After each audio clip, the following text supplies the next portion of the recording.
am here with my friends today. We are doing a talk. Jeff says he's backstage, y'all. I'm going to bring him forward. We're going to do a talk today about what's going on in the economy here in 2024. We're going to talk about what kind of we're talking to our clients about, how we're coaching people depending on what your financial situation is. Maybe some things you can do in 2024 to set yourself up for financial success. I know there's a lot of uncertainty in the economy right now. A lot of people are questioning what is the best thing to do. Maybe you are dealing with debt issues. Maybe you're dealing with the fact that you're sitting on capital. Maybe you sold an asset because you are deciding to sell high as the market has kind of been on this crazy run that makes sense to very few people. And you're sitting on cash and you're wondering, what do you do with that cash to prepare and move forward and all these different things. And if you know and you watch the channel, you know that we focus more on financial structure than any one financial product. And when you focus on financial structure and you kind of reverse engineer the process, yeah, we need to use products in different ways to kind of help us accomplish our goals and objectives. But it is about structure more than anything else. So without further ado, let me introduce all my friends. And it says, Jeff, brother. So I got Jeff Kamke on here, but it says that, he doesn't have a camera. So I'm going to remove him. Jeff, message me when your camera's working. And we'll go from there. But I got Michael, Matt, and Charles with me. They are all agents with the LIFE180 team. They all run their own organizations. Is how we do things. Everybody that joins LIFE180 is completely independent. They run their own organizations, but we're all on the same mission to educate people about their personal finances and help people regain control of their financial life. And everybody's got their own way of doing things. Everybody's got their own way of doing things. And ultimately, that's what I thought would be really fun on this video today to talk about, is kind of give everybody an opportunity to kind of share what their perspective is in the economy, in the world, and what they're coaching people to do about their personal finances and how to prepare. So without further ado, and by the way, we'll have some chats. Hey Juan, what's going on, man? So without further ado, let's get into it. I'm going to start with, I feel like I always start with Michael, so I'm going to start with Charles today. So Charles, what's up, man? What's going on, Chris? What's going on, everybody? Yeah, man. You and I have a lot of really fun conversations. Absolutely. Regarding all this stuff and the economy and, just personal finance and investing in real estate. And, we've talked a lot about what I got going on in the Dominican Republic, what you got going on. You've invested, in real estate in Alabama and different things like that. But you have a unique job in the sense that, you're licensed, you're passionate about this stuff, and you joined us and you kind of do this. I'd say you do this part-time because you got a full-time job, but you kind of do two full-time things is the way I look at it, because you're a beast, and I love it. But that said, you're in a unique position because you earn a good income and you have contemporaries that you're kind of surrounded by all the time. And I know you have a passion for helping other people that you work with and that are kind of in your same position learn what you've learned. And so I would love to kind of hear your perspective on why you're doing what you're doing, what you think about 2024, what you're talking to people about, and kind of go from there. So first and foremost, I think conventional wisdom around finances is upside down. It's like an upside down pyramid where the point is teeter-tottering. So a lot of people just want to throw money into the 401k and high risk financial vessels. But what I've come to realize is that if you want to build a structure, if you want to build an empire, you want to have that strong foundation first. And so what I've found over all the research that I've put into whole life is that it's the perfect foundation for your finances. I'm not saying that it's the end all be all, but it's definitely just an amazing foundation to branch off of. So I definitely like to educate clients and let them know, hey, this is where your money's at right now. But I've been working on creating these assessments that allow people to take them, and it identifies what the persona is. And then we can ask each other, say, hey, are you actually putting your money with where your money is in alignment with your values and beliefs? And a lot of times that's a big fat no. So then I'm able to educate them, and they're able to educate themselves, and then start aligning themselves with where their money is at. But looking at 2024 and where we're at, like you said, there's so much uncertainty out in the marketplace right now. People are just kind of sitting on the sidelines. They don't know what to do. You know, the market just keeps going up, and there's a lot of talk of a recession in the future. However, we haven't seen that yet. So there's just a lot of uncertainty, and people aren't aware of safe products to put their money into, and Whole Life absolutely achieves that. You know, 2024 is actually one of the best years to put money into your whole life policy. And this goes back, like, for the past 80 years, 2024 and what we're looking at right now, like, this is the best time to actually put money in your whole life policies. And the reason I say that is because we've had interest rates have just been dropping for the past 40 years, right? And that's not the best environment for whole life. But now that we have an uptick in interest rates, we don't know if they're going to continue to go up, if they're going to level off, if they're going to go back down.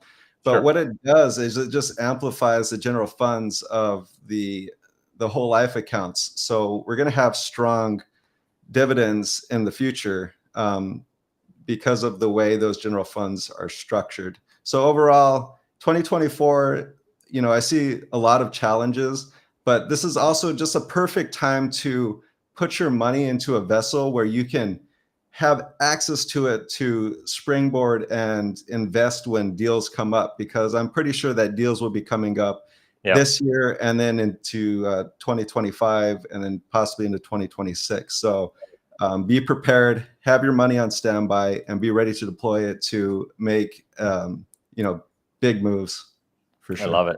I love it. So I talk to people about that all the time, right? Like, I think it's important to have dry powder in at your disposal for when economic cycles happen. I think one of the things that we all talk about, and one of the things we all believe in, and that's why we're all working together, is the cyclical nature of the economy. And 2024 is interesting because, I mean, it's an election year. I think a lot of the indications, technicals would show that the economy makes no sense, but that's a pretty normal thing when it comes to the economy making no sense during an election year. It's these politicians, I think, a lot of times are underestimated in their ability to manipulate things, and the way policy is done, and the way money is printed, and the way that information gets out there to people, and the reality. But at some point in time, we hit a breaking point, right? And things have to correct. And the new way things are happening, and the way that we've had the monetary policy since COVID, and the bottom line is, I guess, where I'm going with this, is the cyclical nature of the economy is not going to change based on the fact that we're just manipulating and printing all this money and doing all this stuff. Eventually, it always gives, and it should have given back at the beginning of COVID, but because of the fact they gave so much money, and the market did crash, by the way, right? It went down almost 60%. And so, when we look at that, it's Jeff, it works. So the market went down over 50%. And so then they just printed money.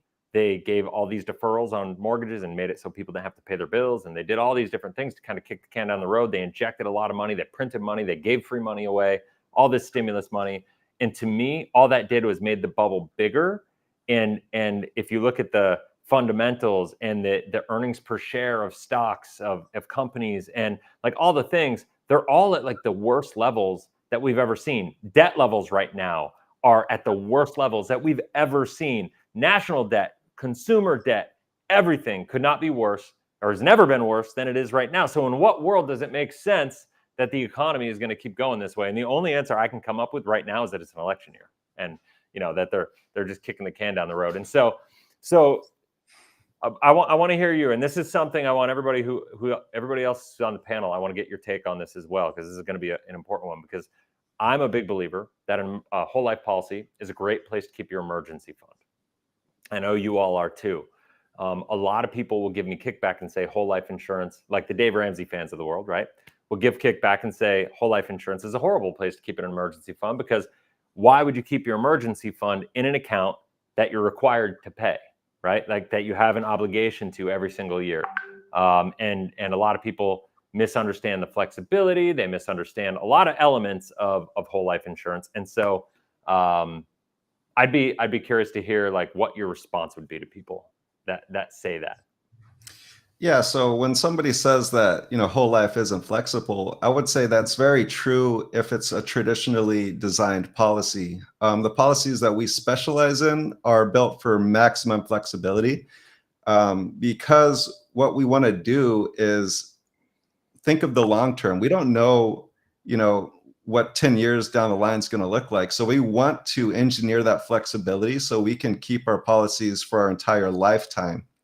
But the reason that you would want to have your money in an emergency fund such as whole life, or use your whole life as an emergency fund, is because you would understand the value of that uninterrupted compound interest that you have with your whole life policy that you don't necessarily have with other vessels. So, weighing those two different options, and I'm not saying put all of your money in whole life as an emergency fund, but it's definitely another vessel to leverage and utilize just to enhance your finances as a whole. It's an important part of the whole financial picture. Yeah, for sure, man, for sure. So, well, thanks, brother. I'm going to. Who wants to go next? I'm going to bring Matt on. Let's bring that Matt on and have him. What's up, man? Guys? So you've been hearing what? I'm good. What's your take on all this? I know you are pretty opinionated on these matters. Proud of it too. When it comes to this stuff, anyways. Yeah. So I think 2024 is going to be a year of chaos. Mm-hmm. There is just an incredible amount of uncertainty. We got markets at all-time highs, debt at all-time highs. It's like nothing makes sense anymore. And for me personally, I like to have more certainty than chaos in my life, which is why I love dividend paying whole life insurance. I'm so grateful that I came across your channel, Chris, and it sent me down the rabbit hole, just learning how these things work and just how powerful they are. How many problems just this one product solves in our life. It's just so efficient. There's a reason they call it the financial Swiss Army knife, because it does so many things for us. But in a world of so much just uncertainty and chaos, what can we do to start to eliminate some of that? Another big thing for me is I do not trust the banking system at all. We're taught that, or sometimes we just assume that the safest place to put our money is the bank, to save it for opportunities, emergencies, etc. But when you think about it logically and you just look at history, banks are like the worst place to keep large amounts of capital. I'm not saying I don't have any money in the bank. I do. But I've actually moved most of my large, like safe money, my actual capital for emergencies and opportunities. I've moved it all into dividend paying whole life insurance. Again, I still have some money in the bank. I'm not saying not to put all your money in there, but you're not paying all your bills. You're not paying all your bills through your whole life policy. Correct. But like if because I'm sitting on the sidelines with you guys were mentioning talking about the dry powder earlier, which you absolutely want to do. But instead of having that dry powder just sit in the banking system, which for me is very risky, plus it's not doing anything for you, why not put it into one of the most efficient financial vehicles in the world, dividend paying whole life insurance? Because when those opportunities present themselves or an emergency comes up, I can always borrow against the policy and take advantage of those opportunities or take care of the emergency fund. Plus, I have the death benefit in case something happens to me, have living benefits in case something happens to me. You get all these benefits from one financial product, not to mention going back to the uncertainty and chaos that's going on.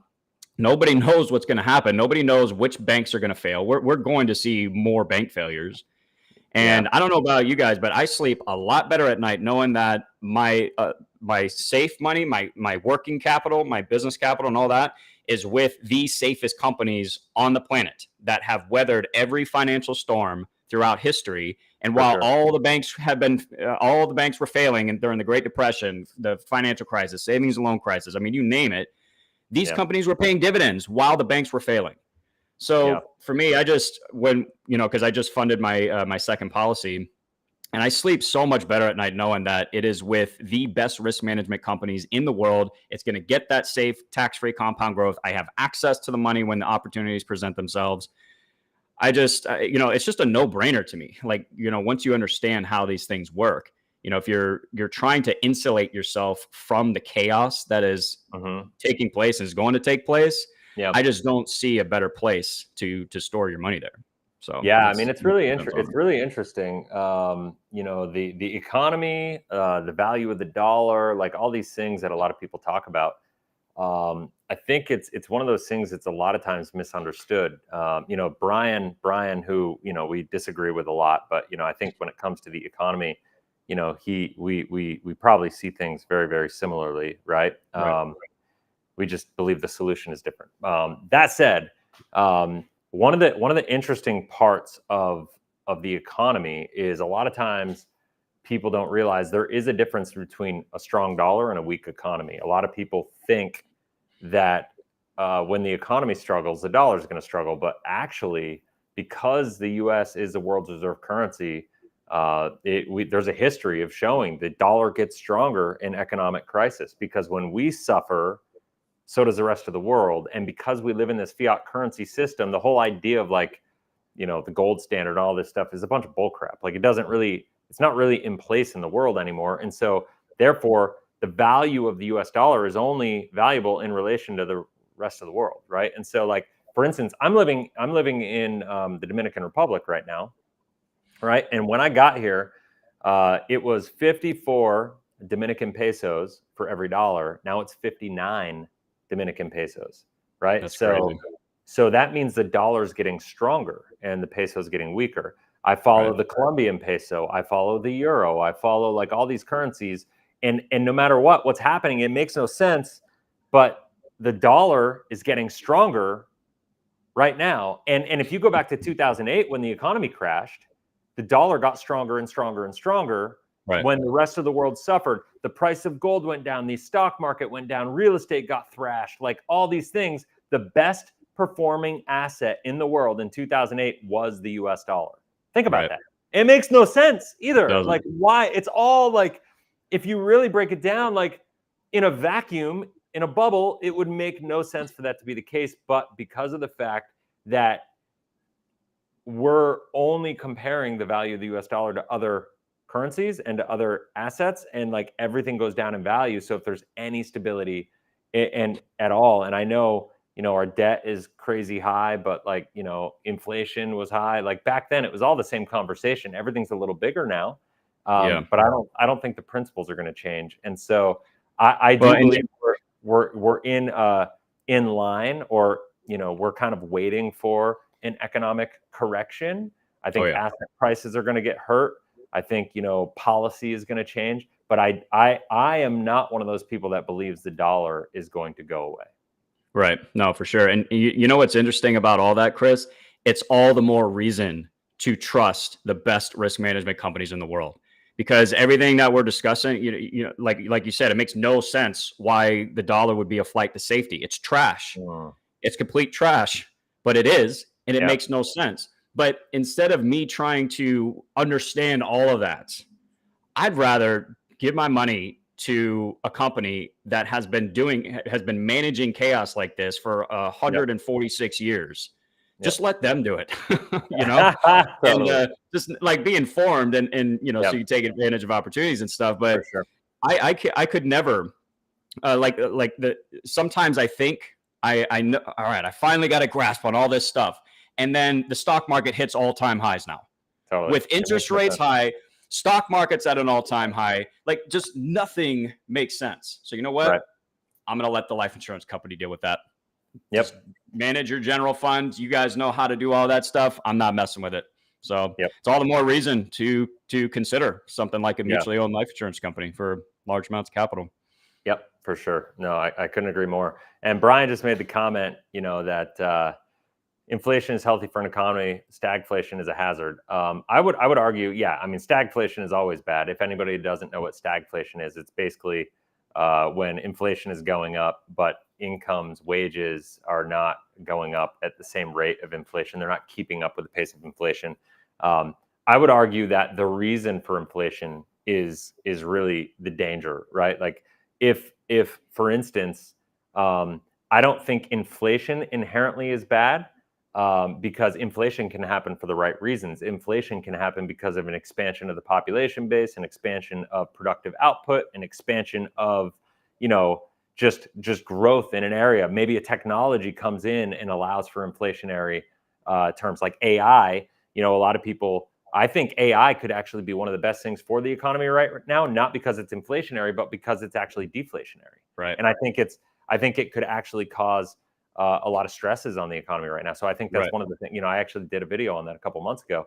And so I would just say inflation, it's not good or bad. It's just what is it really caused from, right? Well, so, I would push back on inflation is healthy for an economy. I don't understand. I don't really get that, because inflation is theft.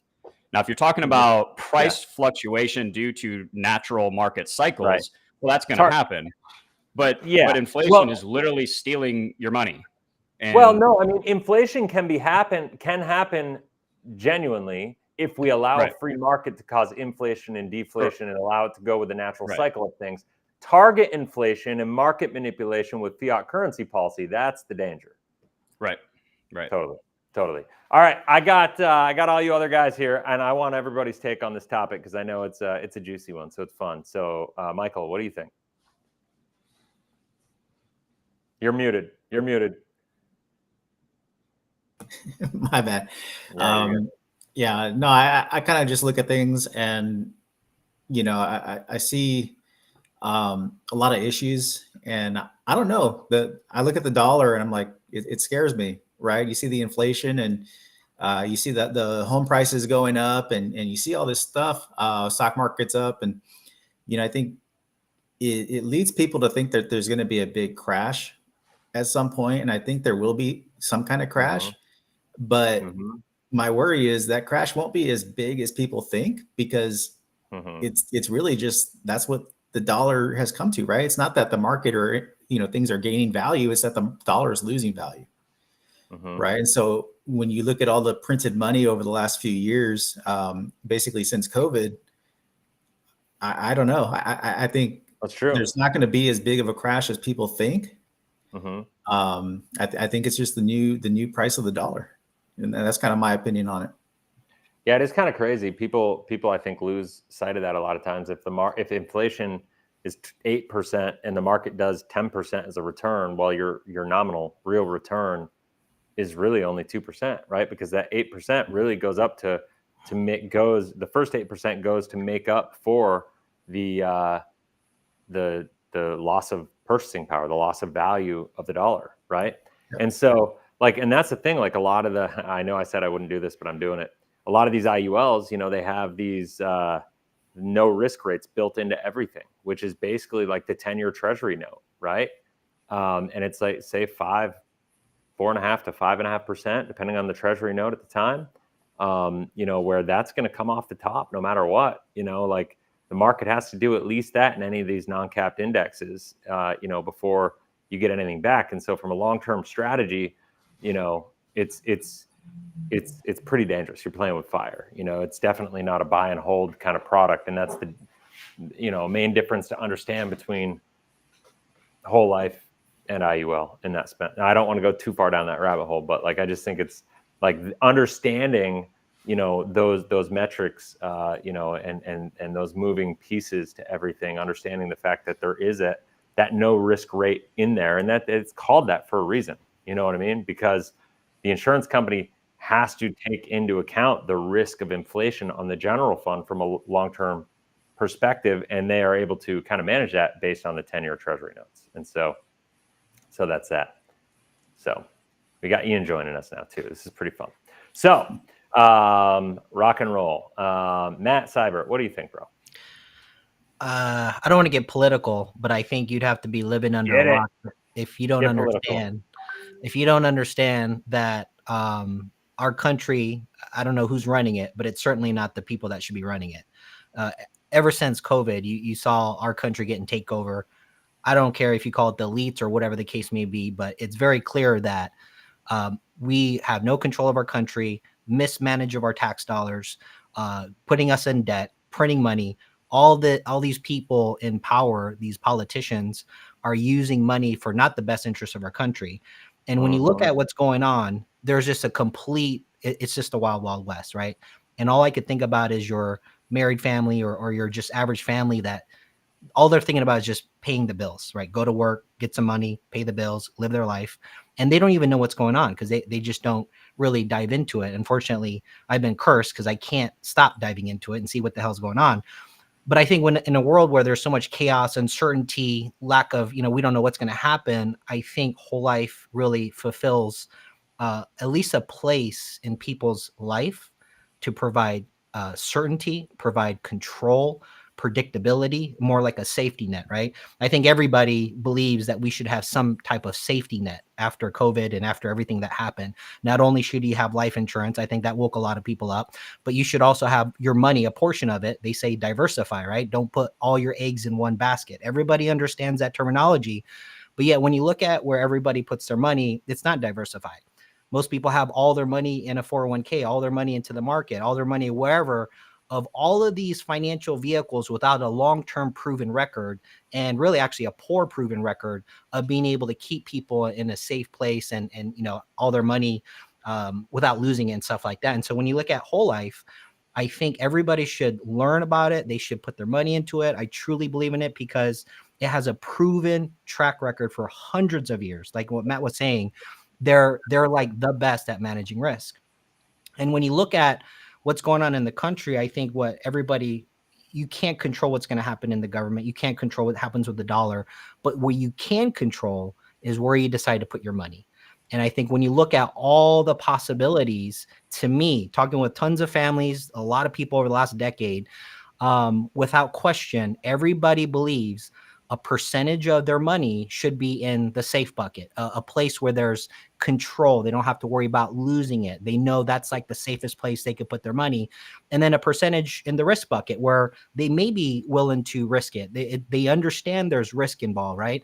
But I think if you look across, the board, our country, they're lopsided. Most of them are in the risk bucket, IULs, 401ks, all this stuff, right?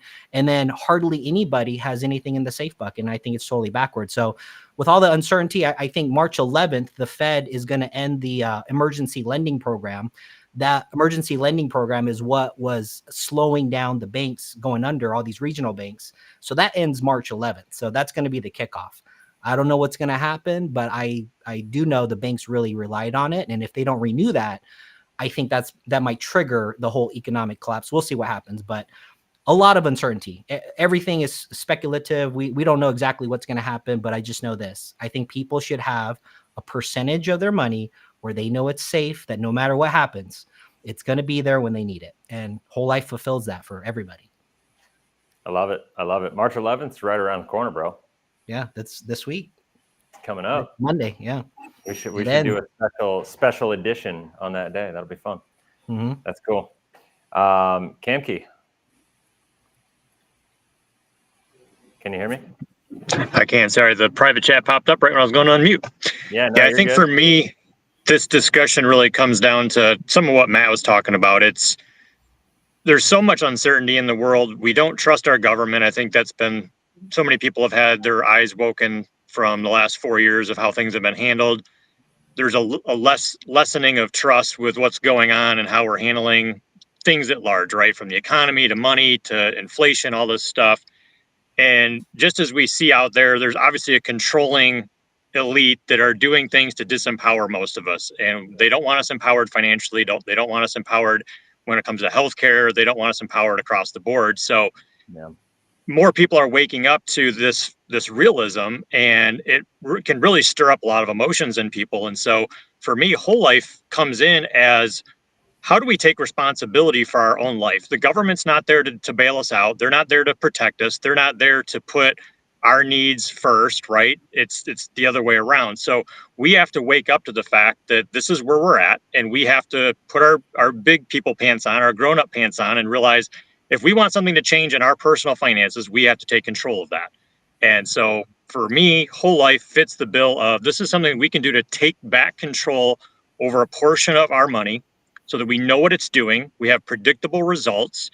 It builds a solid foundation to do other things with, whether that's speculative investing or however we want to put our money to work. It's efficient. So it's really control and efficiency for me. So efficiency is meaning, hey, we can put money into a policy. It's flexible throughout our lifetime. It serves multiple purposes. It amplifies many things we're doing with our money. And, another thing that I've observed in the last several years being in this industry is, in not just finance, but in all areas of life, we tend to be very singular focused. We don't see big picture a lot of times. And so if you listen to those, like, the gurus like Dave Ramsey, they tend to get us thinking very isolated, looking at our money in very isolated ways. Like, okay, well, these dollars are going to buy term life insurance. So it's checking off a box. And then, okay, we've got another bucket over here that's for our longer term for retirement, right? And we don't ever think about is there a more efficient way to accomplish both check boxes of life insurance and retirement, for instance, in a more efficient way, right? We get our dollars going further, doing more efficient things. So for me, whole life fits that bill because it gives us both of those aspects. Efficiency makes our dollars go further, which gives us more money to put back into our living and lifestyle, to growing our money for the long term, right? To be able to put money to work. If we're more efficient with the dollars flowing through our hands, we've got more to maybe pay off debt or put that money to work. So that's a huge piece. And then just that control piece, just what that does for our money, what it does for our psyche. That's so important in today's world where there's so much uncertainty and like emotional volatility because we see all around us all this chaos. And if we can start doing things that brings more certainty to our lives and our financial lives, that can have an effect positively on our health and our relationships. If we just know that, hey, we've got a stronger bedrock in our personal finances, maybe there's less arguments with our spouse. Maybe our blood pressure is a little bit lower. So for me, control and efficiency, whole life is where it's at to be able to really up level all areas of our life. I love it, man. That's well said. Well said. I love that. Who do I got here? All right, Ian, let's have you chime in. You joined a little bit late, but we'll still give you some airtime. Yeah, I appreciate that. And it's been, I just caught the last little bit of Matt's discussion and what Jeff was saying, and I completely agree, especially with what Matt was saying in regards to the fact that if you ask people, most people believe that they should have at least a portion of their money in safe, reliable funds or in a safe place. Yeah. And thinking at it coming from my perspective, getting into the financial game and this kind of area a little bit later on in life, I spent the majority of my life thinking that a 401k was safe, that it was savings, and thinking that a lot of what I see now is and understand is very risky places to put money. I used to think those places were safe. And I think it's just, part of our lack of financial education or the conventional wisdom to just do these things because everybody else are doing it, or because our parents did it and it worked or kind of worked, or because somebody like Dave Ramsey says that's what we should do. Before, we do all these things without really having I speak for myself and what I've observed in conversing with people and talking with folks is that there's the idea of having money in a safe place is what people are wanting, but the reality of their situation is not that in a lot of cases. And like what Jeff said, whole life, it's reliable, it's consistent. It's got a lot of these companies, they've got 150, 180 years worth of doing the same thing consistently and reliably and producing results that people can use to know what they're going to have in the future rather than a speculation or just hoping that they have something. Whole life provides a vehicle where people can actually plan with their future. Well, right. No, and that's what I started off this video talking about, financial structure and the fact that we're all focused on financial structure. And I think when we reverse engineer the concept of financial structure being important and having that safe, liquid, guaranteed, accessible capital as the base of the foundation of financial structure, and we talk about the first need is getting an emergency fund built, right? Like, I think a lot of times people think of an emergency fund and they go, oh, what do I need? Well, the emergency fund, like according to Dave Ramsey, is just 6 months of income just in case you lose your job. To me, an emergency fund should encompass infinitely more than just in case you lose your job, because you're likely, what happens if you get into a car accident? What happens if you suffer a traumatic brain injury? What happens if you get cancer? What happens, like all these things that I've been personally impacted by with my wife and my father-in-law, and seeing all these people like, you know, experience firsthand, and you realize like, whoa, an emergency fund needs to be way more than just 6 months of income in case I lose my job to help me bridge the gap until my next employment opportunity, right? Like, and so, you know, I think when we look at that and we look at the living benefits of whole life insurance, when we look at the guarantees, when we look at the savings alternative, right? Like it's not a bank account, but it is a banking alternative that's got a lot more of a history of success in financial structure and predictable growth. Like guarantees and dividends that have paid out every single year for, you know, 180 years for a lot of these companies or more. And it just, you look at it like that, and it makes all the sense in the world. And, you know, Wealth Wisdom, you know, Gilbert here, you know, was like, no, it's not Gilbert, talked about, you know, the fact that they call 529 plans savings accounts when they're really just investment accounts, right? Like, the words that we use are really, really important when it comes to money, but there's and don't think it's by accident that they call it, you know, educational savings plans. No, they're investment plans. And the difference between investing and saving is just a function of risk, right? And I think the danger with 529 accounts is the fact that when you have an 18-year window at best to be able to invest money, the sequence of return risk is amplified dramatically, right? Like with that shorter time window compared to a retirement account. You know, they talk to you about you need to save for retirement. Nobody saves for retirement. Everybody invests for retirement, period, right? Nobody's saving for retirement. You're investing for retirement, you know, but the bottom line is, if you were to talk to everybody, as you said, Ian, everybody, if I were to ask them, hey, do you believe you need an emergency fund? Almost everybody is going to say, yes, I believe I need that, because I think it's just kind of good adulting, right? Like most people, like if you ask them, like I think people would not, unless they're really unique, would not openly admit, no, I don't need an emergency fund, right? Like most people would say yes. But when you ask people how much they do need, most people will say 3 to 6 months, 6 months most of the time, because that's just the way people are programmed through the media. And they don't have an answer as to why. They just are regurgitating information that they've heard or read or like whatever through an article here or there. And so when you ask them about like, all right, how much do you need? They tell you that, and then you ask them how much they have, and it's nowhere near what they think they should have. And the problem is, it's because they're focused so much on giving up control of their money, putting money into the 401ks, and putting their money in a place that's not in alignment with their values and beliefs. And then what they just told you that they believe they should do, they're not freaking doing. Yeah. Right? Yeah, Chris. Go ahead. Chris, I learned this the hard way. You know, I luckily for me, I did get into a pretty decent job fairly young. So I was actually able to buy my first property at 24. Nice. But I fell into this trap too, right? I was at a Fortune 500 company, set up my 401k. And so all my money I had no control over, right? I had no access to it. And so I look back at that property, right? I'm 40 years old today, and I was paying extra on the mortgage, and I ended up selling that property, went through some things in life. But a big reason why I sold that property was I didn't have access to my money, right? Like I didn't have control. And so, you know, like how valuable is that control, right? That's the conversation I have with people, because, you know, there's a lot of people that sell life insurance as retirement or things that it's not, right? But it is a savings. It's a place to save your money. I think you hit on a big point too.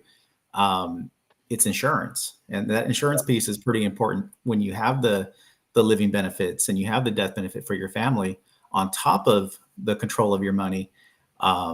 It's just to me, it's a no-brainer. I consider it a foundational piece to everything I'm building, right? And so if you can start with the foundation, I can go build a retirement portfolio. I can go invest in hard assets. I can go get my real estate. Like I'll tell you what, I always knew real estate was important, and it was one of the best investments you're ever going to find. I believe that 100 times more so now, right? Sure. You know, actually after seeing, okay, I sold that place. I mean, I could be cash flowing $3,100 a month from that property. I could have taken that equity and gone and invested in another property already. So my biggest regret is selling that property. My second biggest regret is putting my money in the 401k. And don't get me wrong, because I know there's a lot of agents out there that will try to scare you into not putting money in the 401k by telling you how risky it is. My 401k performed well because I started around 2005. So when we hit that drop, I didn't have much money in there anyway, right? So I lost a couple grand, and then the rest of my ride was all a bull market. So my 401k performed fairly well, but the reason up until I left my job, but the reason I regret it is because I ended up making decisions like selling my home based on what I had access to. And so it was more the missed opportunity. I also had other real estate opportunities come up that I didn't have access to capital, and I passed on them, right? So it's not that the 401k performed poorly. It actually performed fairly decent, but it was the lack of control that caused me to miss a lot of other opportunities that came my way that would have been much, much better in the long run. And I think one of the things about real estate is that it's for me the only asset that's going to give you inflation, like a pure inflation hedge from a long-term perspective. It's going to get you actual tax deductions, right? But through depreciation and other expenses that you have that go along with the property. And so when you combine those two, like a lot of people think that when you put money into a 401k, you're getting a deduction because you're able to deduct it off the income this year. If you make 100,000 and contribute 10,000 to your 401k, you think you get to deduct it. You're getting a deferral, not a deduction. And so, you know, like once again, it just goes back to that's not a good or bad thing, right? Because if you could get a deduction on your taxes back in 1980 when the marginal tax rate when they launched 401ks was top marginal tax rate at 70%, and you could maybe pay it 35%, 35, 40 years later. Well, that's a fantastic deal, right? Like, so it's not a good or bad thing. It's just, I always kind of tell people, what worked for your parents is not going to work for you, right? Like, and I say that because what worked for my parents is not going to work for me because the economic environment is completely different. They worked their entire careers, but I was born in 1980, so it's just like the perfect part of the cycle when it was at its peak. My mom was 19 years old when she had me. And from that point, interest rates went from 19% to 0%, and they had QE 1, 2, and 3, and they had COVID, all this stimulus and all these different things, right? And so like, there's just been so much monetary manipulation and lowering interest rates that have helped boom the economy. And now how you succeed in a decreasing and flat interest rate environment is completely different than how you succeed and what you need to do to make sure you're successful in an increasing interest rate environment. And so the problem is that people have been trained how to handle their personal finances according to the people that taught us, who it's not that they're well-intended, I think most of the time, people that are trying to teach us things based on, what worked for them, right? Because that's typically how things work, right? If you're an athlete, you're going to teach people how to do something and perform in your sport and, do a certain move or, throw a certain way or do a certain thing based on what worked for you, right? Like that, or based on your own knowledge in that arena. And people that are teaching this stuff, like Dave Ramsey, like I could make an argument that back then, okay, like there were some points to his argument because interest rates were really high, right? Like back in 1980, when a mortgage rate was 14, 15%, yeah, it's probably pretty stupid to have any kind of mortgage debt for as long as people wanted to have, right? And so like the story completely changes and the principles change when interest rates hit 3%. And where my critical lens comes through is I get really critical when people are not thinking critically, right? Like when people just kind of follow and they're just following this advice that's been done, and people are not asking why enough, and why has the economy, grown more since 1980, in this 45-year window than any other 45-year window in history, right? And if you look at it, the interest rates, that led to it, the tax rate environment, the fact that 401ks were actually created, all these different types of assets were created. A lot of people say 401ks are the traditional way of investing. I'm older than a 401k. A lot of people love Roth IRAs and they think they're this dependable asset. I was in high school when a Roth IRA was created. And so the verdict is out on what these strategies are actually going to do for people. But what there is no debate about is utilizing whole life insurance as a foundational asset and utilizing real estate as a wealth creation asset. And when you combine those two together, that's what we call cash flow hacking. And in my opinion, nothing can come close to it. And here's what I'll say. I can't help myself but go here, guys. I'm sorry. But this is why I love the whole life conversation and I hate the IUL conversation the way that it's sold online, because of the fact that whole life is a savings alternative. And when we sell it right, not saying that everybody's doing it the right way, but when you do it the way that we talk about, you're talking about financial structure and the need for a savings alternative to be able to save capital and then invest in cash flow producing assets like real estate. So it's a savings alternative with a completely different strategy on the outside, to take advantage of these assets that are going to help you create wealth. Whereas an IUL is simply saying, let's shift money from a 401k into this product and have this company that's never had any success really getting good returns for anybody from a long-term perspective, that they're talking about. They've never really had any success. They're going to experiment here, and we're going to use a universal life chassis. And by the way, the only success that the only experience from a long-term perspective that they've had with a universal life chassis is actual universal life. That was the top selling product in the 80s and early 90s, and then ended up being a complete calamity, right?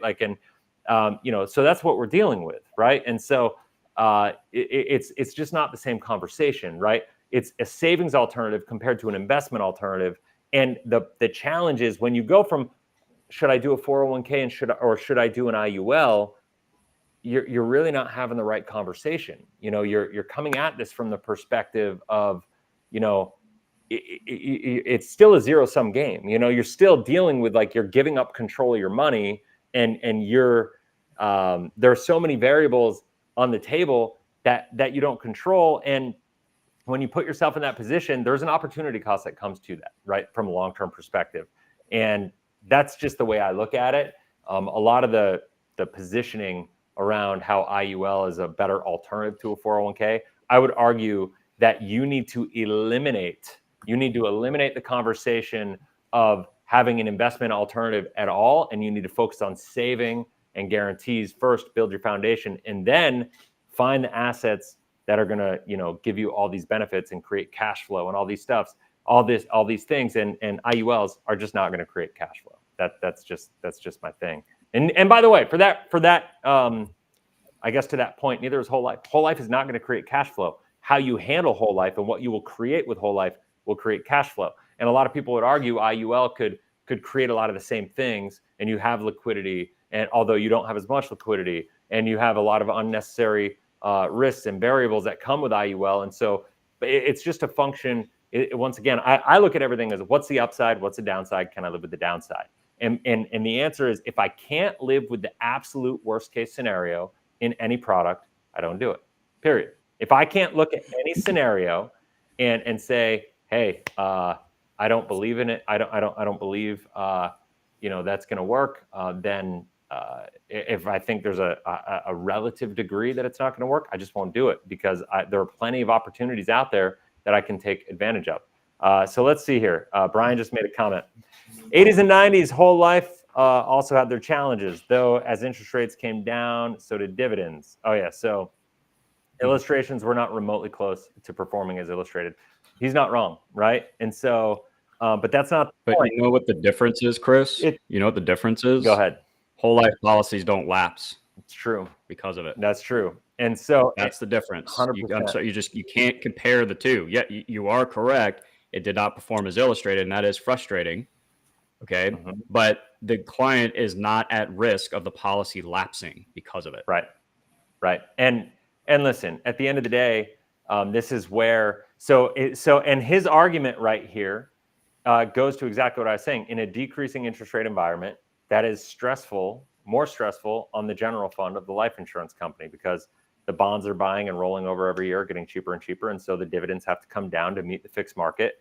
But whereas that was rough and illustrations underperformed, I would make the strong argument that I'm expecting, no guarantees obviously, but I'm expecting over the next 10 years that whole life illustrations are going to outperform what you're actually sold, right? Because of the fact that we're at this all-time low dividend rate for these insurance companies, and we have the guarantees, and then we have the current dividend assumption. And when you look at the illustration on a current dividend assumption, it's just saying, all right, we assume that the insurance company is going to pay a dividend every single year because they have every single year. And it's going to assume that it's at today's or this year's interest rate environment, right? Like the current dividend scale, right? And so if the current dividend scale is 5.25 with a company, it's saying, all right, this illustration on the current assumption is assuming that it's going to pay you a dividend every single year at 5.25 as the dividend scale, and that's it. And so, if the dividend rate goes up, which I fully expect it's going to in the market, then so there too is the performance of that policy in the it's going to outperform the illustration. Whereas with IUL, we've already seen markets show that they don't perform as well as the interest rate environment, or as well as the illustrated expectations, even in the biggest bull run of all time, right? Like on a majority. Not to say that some of them haven't, not to say that it's impossible, because there are some outliers and some success stories. I still have yet to have anybody really step up and be willing to show me a successful policy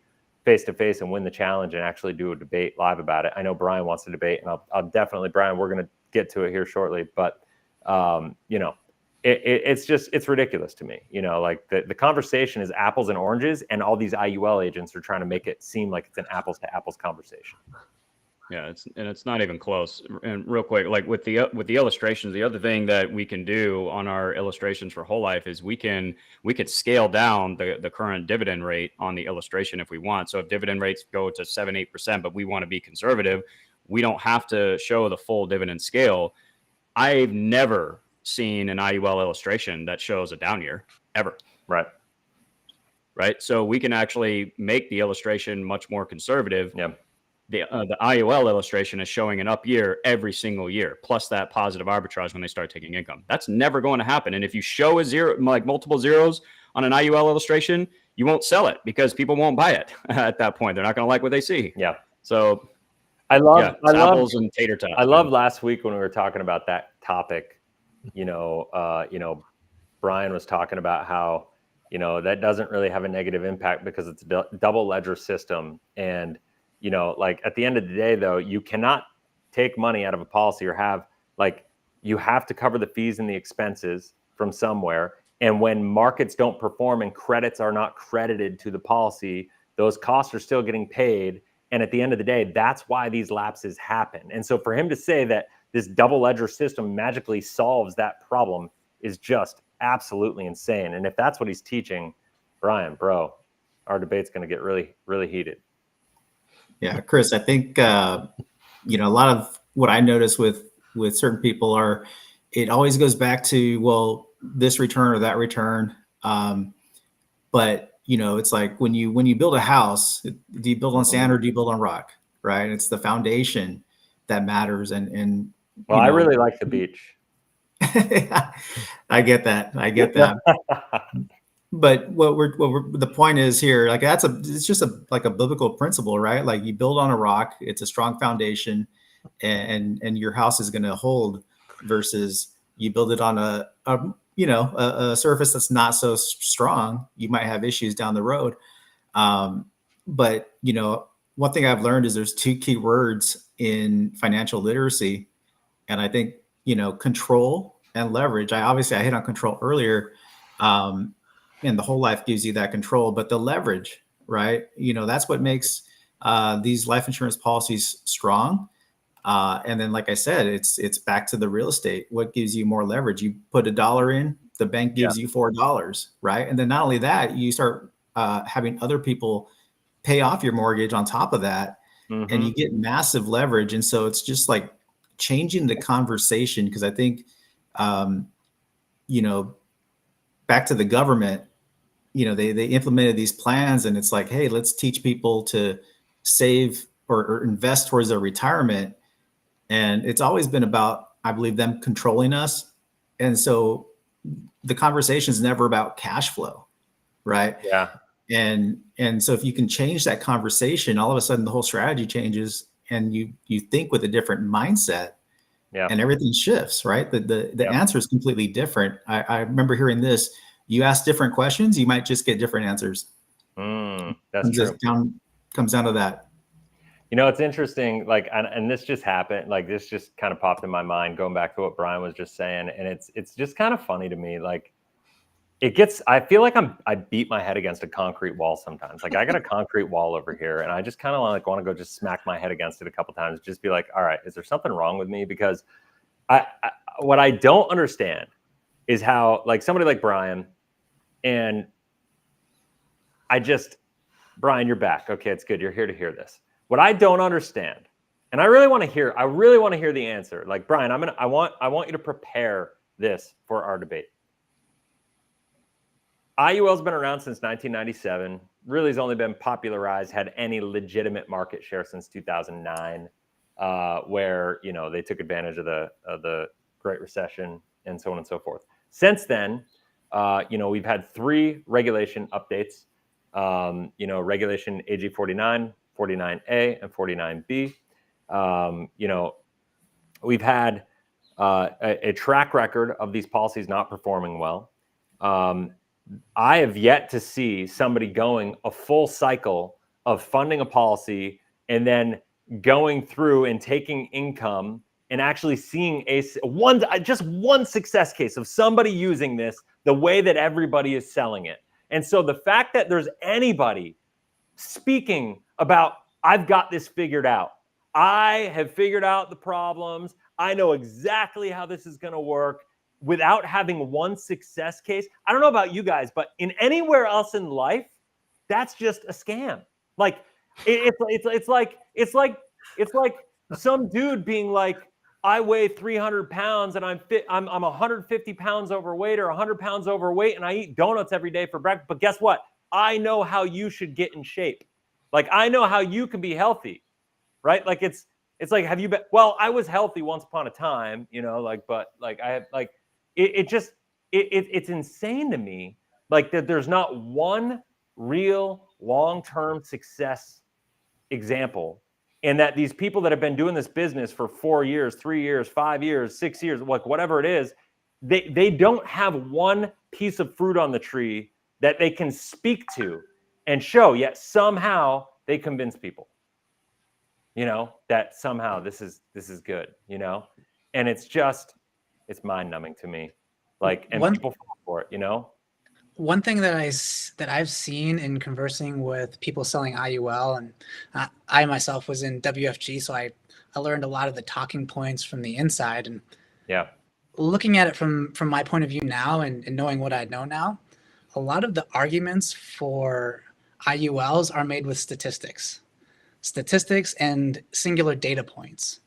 And when you think about, in contrast with the selling points for whole life is sold more on wisdom. Like, these things have been around for a long time doing what they do.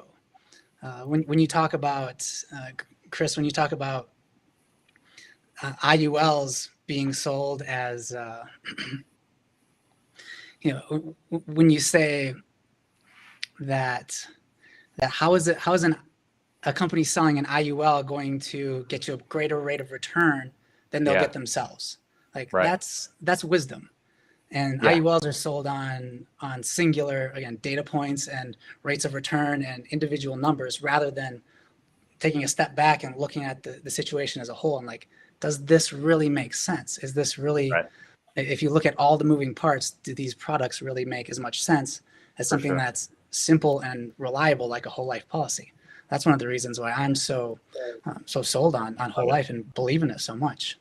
I love that. That is a great point. And you said, I always say math and money are completely different, right? Like, you could make the math and have these points that kind of show IUL as being great because of the quote unquote math, but the money side of the math, and how money actually works inside of the IUL is completely different how the math shows, right? Like, and so that's that. So that's that. We just hit an hour.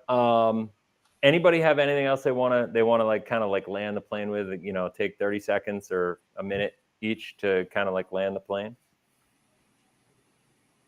I think in the future, when whether it's a year or 2 years or 5 years, all the stuff that we're saying, we're going to look back and see like how we were right on the right track. And I'm just really excited in the direction that we're going. And I just can't wait till we get to that moment, because I'll just leave it there because I don't want to go on a tangent. All right. How about you, Michael? Yeah, I just want to double down on what you said. Like, I'm also the very same way of, I get critical when people don't think critically. And if there's one thing I can encourage people to do, or just like think critically, right? Like, and don't just get so focused on one thing. Think big picture. Think about things from a long-term perspective. Don't make short-term decisions or long-term decisions on short-term thinking. And really just think critically. Think through things. We all get told, hey, this is what you should do. And a lot of times we just kind of follow the pack, right? Like people are like sheep in a lot of ways. And we got to just kind of stop that mentality, right? Just start to think for ourselves. Yep. Absolutely. All right. Love it. All right, Matt, what do you think?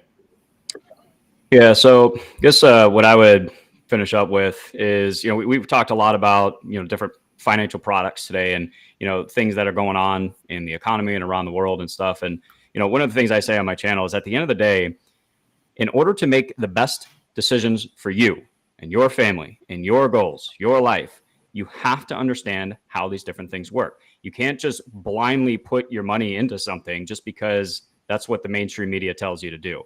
You have to, if you're going to if you actually care about your financial future of yourself, your family, you have to take responsibility for your financial education. There is a direct inverse relationship between how much money the banking system makes off of us and our financial education. The more we know, the more we understand about how these things work, the better choices we can make with our money, the less the less wealth the system is able to extract from us in the form of taxes, inflation, and all this stuff, right? So I would just encourage people to do your research on all of these different things. Figure out what is going to be best for you. First, make sure you have that really solid foundation, whether it's whole life or whether it's something else. It doesn't matter. Who am I to tell you not to do an IUL, even though I would never do it ever? But as long as you understand what you're putting your money into, then that's going to be best for you, right? But you have to understand it. So I would finish with a couple of book recommendations just based off our conversation today. Killing Sacred Cows by Garrett Gunderson, and then Pirates of Manhattan by Barry James Dyke. Yep. Yes, thank you. Awesome. That great foundation for that. Yep. So that would be my 2 cents. Love it. All right, Charles. Yeah, just to piggyback off what Matt was saying, as far as the financial literacy, it's a generational thing. So if we want to change generations, if we want to really change the outlook of the future, put less money into the banking system, we have to start teaching our kids. But the way that we're going to teach our kids isn't by telling them. I mean, that's part of it, but it's really showing them. So being the example of how to utilize money in a responsible way. And don't be scared of that conversation. Talk with your kids, talk about building those foundations so that they understand once they go out into the world, they can actually make better decisions and be more responsible. And I think as a whole, it'll just make our society that much better, because there'll be so much less stress and people will just be that much better off. Love it, man. Love it. All right. Mr. Kamke. Yeah, I think for me, the final thoughts here are just, at some point the clock's ticking with the economy. At some point, we're probably going to be into a recession, right? I don't have a crystal ball, don't know when it's going to be. but where do you want to have a foundation? Do you want it in something that's going to be risky? Do you want it in something that's going to be stable? And, there's a lot of uncertainty probably coming. There's probably some downturns coming in the next few years, maybe after this election cycle's over, after the artificial propping up of the economy is no longer there. Something's going to happen. So where do we want to have our money? Do we want it to be in a stable place where they know how to manage that risk, or do we want it to be in other places where it's going to negatively affect us potentially for the next decade or more till we can rebound after that? So really for me, it's just knowing the inevitable is coming and making that decision on where do we want our bedrock to be. Yep. That's awesome. All right. I'll give you one more last go. You have anything you want to finish with? Oh yeah, I mean, all the points have been covered pretty well now. So I just want to say I'm really grateful to be having these conversations and to be a part of these conversations. Love it. I don't hear the things that we're talking about. I just don't hear them being spoken of broadly in other places. So the more we can have these conversations, zooming out, looking at the big picture, focusing on wisdom and knowledge rather than individual data points and little bits of information, I think that's going to really help change the tide for our generation and really help to up-level people's financial literacy and help people make those more informed decisions. Love it, man.